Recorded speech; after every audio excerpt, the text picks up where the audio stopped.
নমস্কার বন্ধুরা, সবাই কেমন আছেন? আশা করি খুব ভালো আছেন। আপনাদের আশীর্বাদে আমিও খুব ভালো আছি।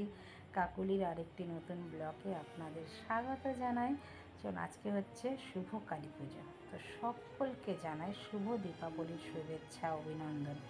বড়দের প্রণাম, ছোটদের ভালোবাসা, অনেক অনেক সমবয়সীদের আন্তরিক শুভেচ্ছা। বাজার নিয়ে চলে এসছে আজকে আমিও ঘরে পুজো করব। যতটা সাধ্যের মধ্যে আমার জোটে সেইভাবেই আমি পুজোটা শুরু করব। যেহেতু আমার ঘরে বড় মা বিরাজমান আছেন, তাকে তো আজকে কিছু ভালোভাবে পুজোটা সুন্দরভাবে দিতে হবে। পুজো আমি রোজই দিই, সেটা তো আপনারা জানেন, একাদশী দ্বাদশী প্রতিদিনের নিত্য পুজো দিই। কিন্তু আজকে বড় মার জন্য স্পেশালভাবে মালা নিয়ে এসেছি। যেহেতু আজকে কালী পুজো, আর আমাদের পাড়ার মধ্যে একটা মন্দির আছে, দক্ষিণা কালী বাড়ি, ওই মন্দিরেও আপনাদের আজকে নিয়ে যাব।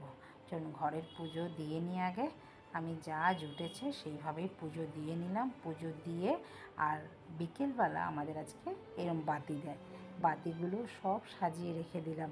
বিকেলবেলা যখন বাতি দেবো তো আমার সুবিধা হওয়ার জন্যই আমি পুজোর শেষে বাতিগুলো সব গুছিয়ে রাখলাম। মেন দরজায় দেবো 5খানা বাতি, আর চারিদিকে দেবো এই ছোট ছোট বাতিগুলো। চলুন, সন্ধে হয়ে যাবে এখনই। দিন ছোট, রাত বড়, তো দিন কিন্তু ছোট হয়ে আছে। 5:30 বাজলেই কিন্তু কলকাতায় ঘন অন্ধকার নেমে আসে। চলুন, লাইটও জ্বালিয়ে দিয়েছি, সন্ধে পুজো হয়ে গেছে। তুলসী তলায়ও প্রদীপ দিয়েছি। এবার চারিদিকে প্রদীপ দেব। কালী পুজোর প্রদীপ চারিদিকে দিতে হয়। ঘর ঠর ঝাড় ঠাড় দিয়ে তারপরেই আমি দিই। মার কাছে শিখেছি এগুলো, মাকে দেখেছি যেইভাবে দিতে, আমিও সেইভাবেই দিই। এখন মেন দরজায় এই 5খানা প্রদীপ এখন দেব।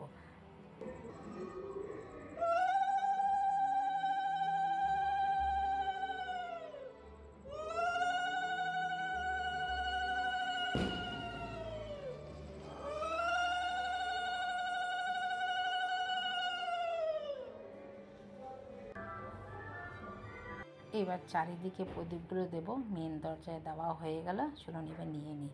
একটা থালার মধ্যে যত প্রদীপ ছিল সব আগে গুছিয়ে নিয়েছি, এতে না সুবিধা হয় ভালো। শাড়িও পরেছি, একটু ভয়ও লাগছে, শাড়ি তো পরার সেরকমভাবে অভ্যাসটা নেই। মন্দিরে যাব, আপনাদের বললাম না, নিয়ে যাব আপনাদেরও। চলুন, এই দেখুন, আমার মেয়ে আবার না এই গাছের মধ্যে টুনি লাইটটা লাগিয়েছে, ভালোই লাগছে। ঘরটা অন্ধকার করলে না খুব ভালো লাগে। চলুন, রান্নাঘরে দিলাম, বাথরুমের পাশে দেব, এবার ছাদে দেব, প্রত্যেকটা ঘরে একটা একটা করে দেব প্রদীপ। দেওয়া দিয়ে তারপরে আমরা আবার বেরোবো। আপনারা কিন্তু পুরো ভিডিওটা বন্ধুরা দেখতে থাকুন, আশা করছি আপনাদের ভিডিওটা খুব ভালো লাগবে। সিঁড়ির মধ্যেও দিলাম, আমার মেয়েও কিন্তু আমাকে খুব হেল্প করছে, ও কিন্তু দিচ্ছে সাথে করে। দেখুন, আর প্রদীপগুলো বেশ সুন্দর ঝলমলিয়ে জ্বলছে, বেশ ভালো কিন্তু লাগছে। প্রত্যেকটা বাড়িতেই আজকে প্রদীপ দেবে। আমাদের পাড়াটাও আজকে লাইটে আর প্রদীপে প্রদীপে প্রদীপ হয়ে যাবে, এত ভালো লাগছে। দেখুন, এই যে আমার সব দেওয়াও হয়ে গেছে এখানে। আর হাওয়াও প্রচুর, আমাদের ছাদে প্রচণ্ড হাওয়া, দিতে না দিতেই প্রদীপ যেন নিভে যায়। তো তাও কিন্তু জ্বলছে আজকে দেখলাম, সেদিনকেও দিয়েছি, আপনারা দেখেছেন। এই ছাদের 4 কোণায় 4টে দিলাম, সব জায়গায় দিয়ে দিলাম। ওই যে দেখুন মন্দিরটা দেখা যাচ্ছে, মন্দিরের গেটটা দেখেছেন কি সুন্দর সাজিয়েছে, বেশ ভালো লাগছে, ফুল দিয়ে সাজিয়েছে। ওই মন্দিরেই যাব একটু পরে। ঘরের সন্ধে পুজো তো হয়ে গেছে, বাতি দিয়ে তারপরে আমরা যাব, মা মেয়ে মিলে যাব, গিয়ে আবার আরেকজনের বাড়িতে যাব। সেই জন্য মন্দিরের পাশেই, খুব একটা দূর না। আগে দিয়ে নিলাম ঘরে, এবার সিঁড়ির নিচে দেবো। সিঁড়িতেও বেশ আলো আলো লাগবে, বেশ ভালো লাগবে। তারপরে মন্দিরেও আমাদের মধ্যে না প্রদীপ দেয়, আর তো প্রদীপটা নিয়ে যাব না, আমি মোমবাতি আর ধূপকাঠি দেব। চলুন, আমার কিন্তু এখন প্রদীপ দেওয়া সম্পূর্ণ হয়ে গেল। নিচেও দিলাম, আর আমার গোবিন্দর কাছে তো দিয়েছি, তুলসী তলায় তো প্রদীপ দেবই এবার একটা মাস প্রতিদিনই। চলুন, হয়ে গেছে। মেয়েও দেখুন আমার সাথে কিন্তু অনেকটা হেল্প করলো, মেয়েও দিয়ে দিল। একজন দিলে পরে আরেকজন দিতে হলে সুবিধা হয়। মেয়ে আমার হাতে দিল, আমি আবার দিয়ে দিলাম। মেয়ে এখন অনেকটাই কাজ জানে। আর এখানে মেন দরজার প্রদীপটা এতটাই ভালো লাগছে, কি সুন্দর লাগছে, পুরো মা কালীর চোখের মতন লাগছে। দেখুন, সবাই দীপাবলিটা সুন্দরভাবে কাটাবেন। আর বাজি কিন্তু সাবধানে ফাটাবেন, বাচ্চাদেরও বাজি সাবধানে ফাটাতে দেবেন। নিজেরা দাঁড়িয়ে থেকে বাচ্চাদের বাজি ফাটাবেন। শব্দ দূষণ থেকে বিরত থাকবেন। ঘরের চারিদিকে প্রদীপ দিয়েছি আর সব লাইট নিভিয়ে দিয়েছি। দেখুন কি ভালো লাগছে। দীপাবলির কিন্তু এই লাইট খুব ভালো লাগে, আমার তো খুব ভালো লাগে। আর তেমনি হয়েছে পোকা, জানেন এই দীপাবলির শ্যামা পোকা, জানেন আপনারা শ্যামা পোকা খুব হয় দুর্গা পুজোর পরে। আমরা তো শ্যামা পোকা বলি, আপনারা কি বলেন আমাকে কিন্তু কমেন্টে জানাবেন।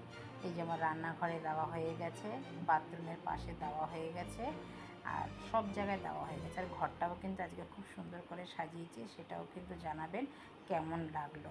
দেখুন চারিদিকে সবাই আজকে প্রদীপ দিয়েছে। আমার মেয়ে তো খুব মানে ভালোবাসছে প্রদীপ দিতে এই দিতে। চলুন এবার রেডি হয়ে চলুন এবার যাওয়া যাক মন্দিরে। আপনারাও থাকুন মন্দিরে। আমি আজকে ধূপকাঠি আর মোমবাতি জ্বালাবো। চলুন মন্দিরে চলে এসেছি। আমাদের বাড়ি থেকে একটুখানি এই 2-4 পা হাঁটলে পরেই মন্দিরটা, দক্ষিণা কালী মন্দির। প্রত্যেক অমাবস্যাতে পুজো হয়, প্রতিদিন নিত্য পুজোও হয়। আর কালী পুজো তো জানেন মন্দিরে ভালো বেশ বড় করে হবে। মাকে খুব সুন্দরভাবে সাজিয়েছে, দেখুন গেটটাও সাজিয়েছে আর এই মন্দিরটাও সুন্দর করে সাজিয়েছে। আর এখানে রঙগুলোও সাজিয়েছে। প্রদীপ ধূপকাঠি দেখিয়ে মাকে চলে এসেছি আবার মেয়ের ম্যামের বাড়িতে। ম্যামের বাড়ির সামনে মানে দরজার সামনে এত সুন্দর রঙ্গোলি বানিয়েছে, দেখলেই মনে মুগ্ধ হয়ে যাচ্ছে। তো বাড়িতে আবারও চলে এসেছি। মেন দরজার যে প্রদীপটা ছিল 5টা প্রদীপ, সেই 5টা প্রদীপ এখন একসাথে করে নিয়ে কাজল পাতবো। বন্ধুরা আপনারা কি এখনও কাজল পারেন? আমরা তো কাজল পারি। অমাবস্যার কাজল চোখে দিলে বা বাচ্চাদের টিপ পরালে নজর লাগে না, জানেন। কে কে এইটা জানতেন সেটা কিন্তু আমাকে কমেন্টে জানাবেন। আমার মাকে দেখতাম এরকম কাজল পারতো। এই অমাবস্যার কাজল আমাদের দিয়েই পারাতো, কারণ আমাদের ভাইফোঁটাতে কাজল লাগে। এই অমাবস্যার কাজল পারবো তবেই আমার ভাইকে ফোঁটা দিতে পারবো এই কাজল পরিয়ে। তো এখন ফোঁটা দেই না, আমাদের এখন ফোঁটা নেই, শ্বশুরবাড়িতে ফোঁটার নিয়ম নেই বলে আর ভাইকে ফোঁটা দেই না। আগে তো দিতাম, সেটাই মনে পড়ছে। সবাইকে ভাইফোঁটা শুভেচ্ছা জানাই আগাম। তো আমার কিন্তু কাজলও পাড়া হয়ে গেছে। এই কাজল কিন্তু চোখের পক্ষেও ভালো, বাচ্চাদের দিলে পরেও কিন্তু খুব ভালো। এমনিতেও বাজারের কেনা কেমিক্যাল ভর্তি থাকে, সেটা তো আপনারা জানেন। এরকম যদি কাজল পেরে রেখে দিতে পারেন, তবে যদি কাজল দেন বাচ্চাদের খুব ভালো কিন্তু এইসব কাজল। এই কাজলটাকে তুলে একটা কন্টেনারের মধ্যে রেখে এই ঘি দিয়ে একটু মাখিয়ে, যেরকম তেল সিঁদুর বলি না সেরকমই, কাজলও কিন্তু সেরকমই। আর অনেকটা কাজল হয়েছে দেখুন, আমার অনেক দিন কিন্তু চলে যাবে বলুন। এইবার গুটিয়ে বেশ সুন্দর করে এক জায়গায় রেখে দিয়ে একটু ঘি ঢেলে রেখে দেবো, একটু নিজে নিজেই ওই সোপ করে অ্যাবজর্ব করবে, হয়ে যাবে। তো দেখুন এইভাবে আপনারাও কিন্তু কাজল পরে বাচ্চাদের পরাতে পারেন, তাতে খুব ভালো। দেখুন আমার হয়ে গেছে সব, বাজিও ফাটাচ্ছে মেয়ে। এখন দাদা আসেনি এখনও, দাদা আসলে পরে তারপরে আবার একটু যাব ঠাকুর দেখতে। তো ভিডিওটা আমি এখানে রাখছি, ভালো লাগলে পাশে থাকবেন। নমস্কার।